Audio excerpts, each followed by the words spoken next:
So hello everyone, টিউটোরিয়ালের এই পার্টে আমরা দেখব যে কিভাবে অ্যাডমিন বার আমরা অ্যাড করতে পারি। সো আপনাদের বোঝানোর সুবিধার্থে একটু দেখিয়ে দিই। আমাদের এই প্রোগ্রামারদের আড্ডা যে থিমসটা আমরা ডেভেলপ করছি ব্লগ মার্ট, সো সেটাতে যদি আমরা একটু যাই তো এখানে দেখুন উপরে কোনো ধরনের অ্যাডমিন বার নেই লগইন থাকা অবস্থায়ও।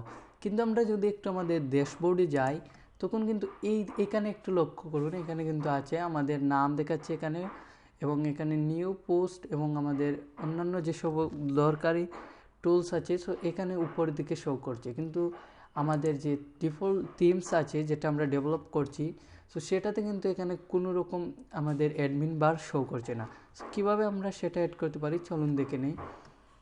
সো আমরা যেহেতু স্লাইস করে ফেলেছি আমাদের সব কিছু, তো আমাদের header.php-তে কোনো কাজ নেই এখন। আমরা হেডার নয়, index.php-তে কোনো কাজ নেই। আমরা চলে যাব আমাদের header.php-তে। সো header.php-র এই হেডের মধ্যে আমরা একটা কোড করব। সো একটু স্পেস দিয়ে দিই। সো এই যে হেডের শেষের আগে আমাদের লিখতে হবে একটা PHP ব্লক নেব, PHP, দেন এটা শেষ করব। দেন আমরা এখানে লিখব WP হেডার, সরি এরকম নয়, আমাদের আন্ডারস্কোর দিয়ে হেডার লিখতে হবে,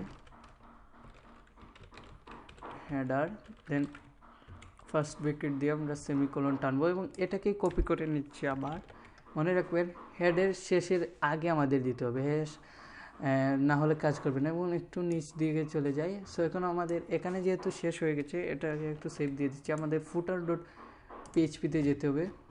সো এখানে আমাদের বডি ট্যাগের শেষের আগে আরেকটা কোড লিখতে হবে, মানে একটা হচ্ছে হেডের শেষের আগে আর আরেকটা হচ্ছে বডির শেষের আগে। সো এখানে আমরা পেস্ট করে দিচ্ছি এবং আমরা এখানে একটা ভুল করেছি, এটা হেডার হবে না, WP হেডার হবে না, জাস্ট হেড হবে। সেখানে WP হেড দিয়ে দিচ্ছি এবং সেভ করছি।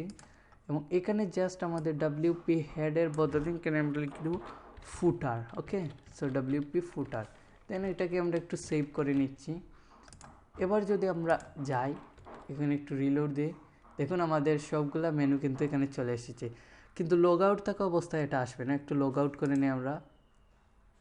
ওকে, এবার একটু আমাদের হোম পেজে যাই, এখন দেখুন এটা আসছে না। তো এখন আমরা একটু লগ ইন করে নিই, এখন একটু পেজটাকে রিলোড দিই, তো দেখুন এখন আবার চলে আসছে। সো এই ছিল অ্যাডমিন বার কীভাবে অ্যাড করতে হয়। সো এখানে WP হেডার দেবেন না, হেড দেবেন, তাহলে সব কিছু ঠিক হয়ে যাবে। সো এই ছিল টিউটোরিয়াল, পরের টিউটোরিয়ালে দেখা হবে আপনাদের সাথে।